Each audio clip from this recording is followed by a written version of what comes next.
In Chapter 7, we are discussing again a familiar topic, which is inventories and the use of inventories, and we need to talk a little bit more about this because inventories are just so important, or the concept of inventories and management of inventories is so important to so many businesses.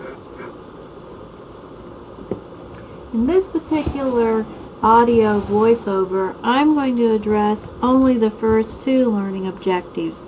The main issues in managing inventory. In other words, how can we be successful if we have inventory? And in the second learning objective, we're going to talk about a continuous discussion here about reporting of inventory and cost of goods sold.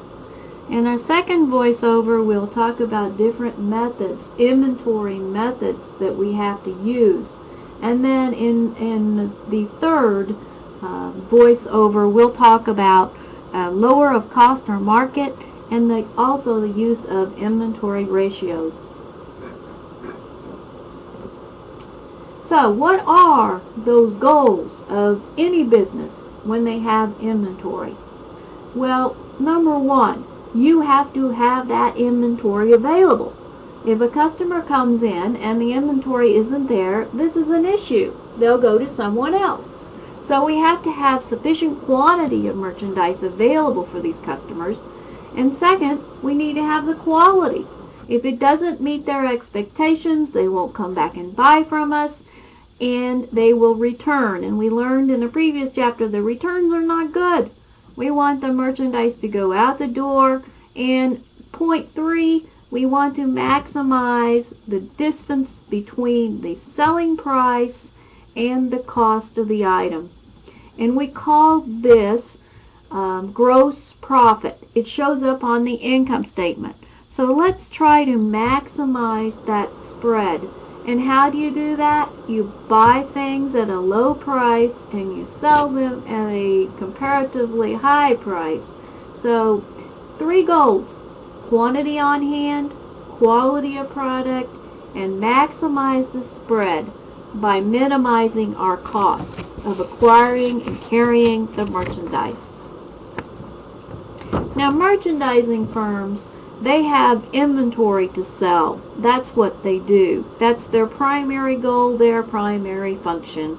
And what they buy and what they sell in terms of goods, we call those finished goods. In other words, the thing is complete. It doesn't need anything to be done to it. It's ready to be used. It's ready for the customer to buy. Within merchandising firms, we said there were 2 major ones: the retailers, who sell directly to the public, like Walmart or Dollar General, for example, and wholesalers, who tend to go between the manufacturers and the retailers. This chapter introduces you to someone else who uses inventories, and this would be manufacturers. Manufacturers make things. They make things to sell. So they buy raw materials and they produce and sell products that are then finished. So with manufacturers, you have a number of inventories to consider.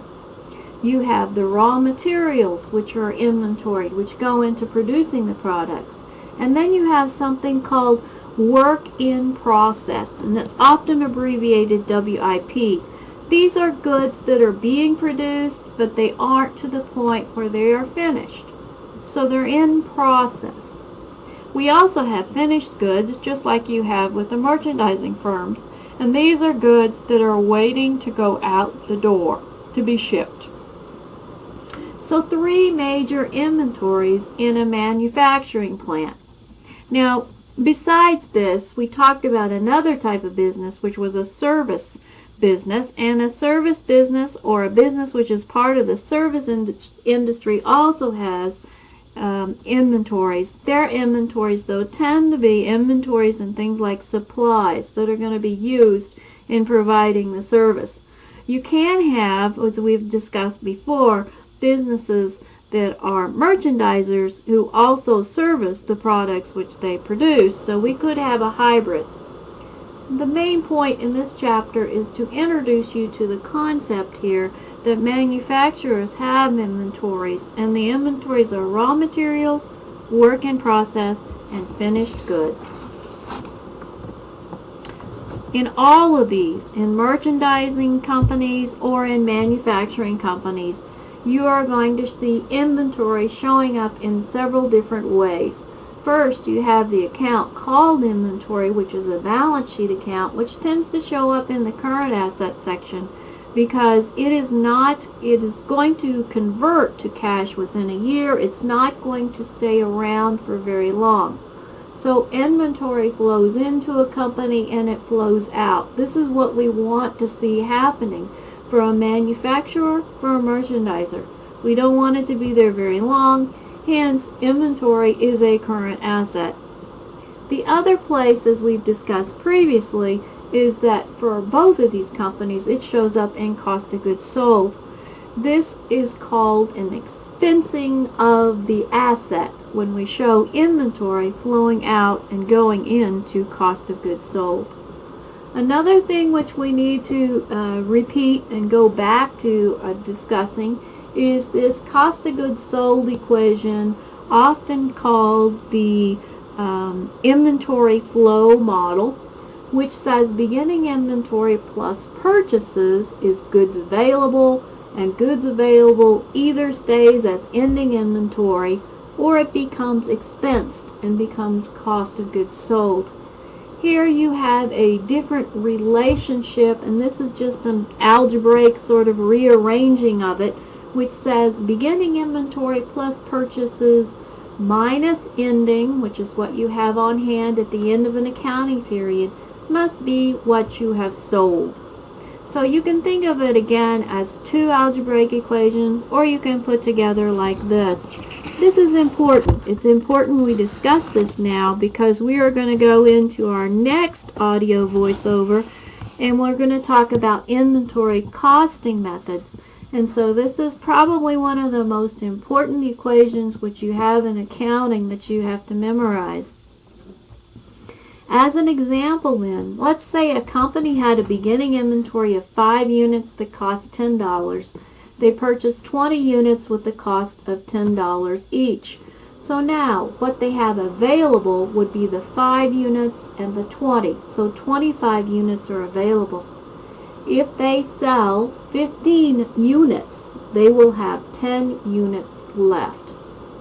Under the periodic system, when we worked through this thing, we went in and we actually went out on the floor and we counted the number of units which were available for sale, which we continuously had at the end of the accounting period.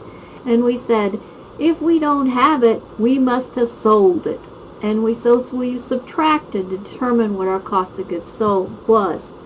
In a perpetual inventory system, such as which we have at Walmart, we handled it a little bit differently. We constantly updated our accounting records and we could determine then what our cost of goods sold was.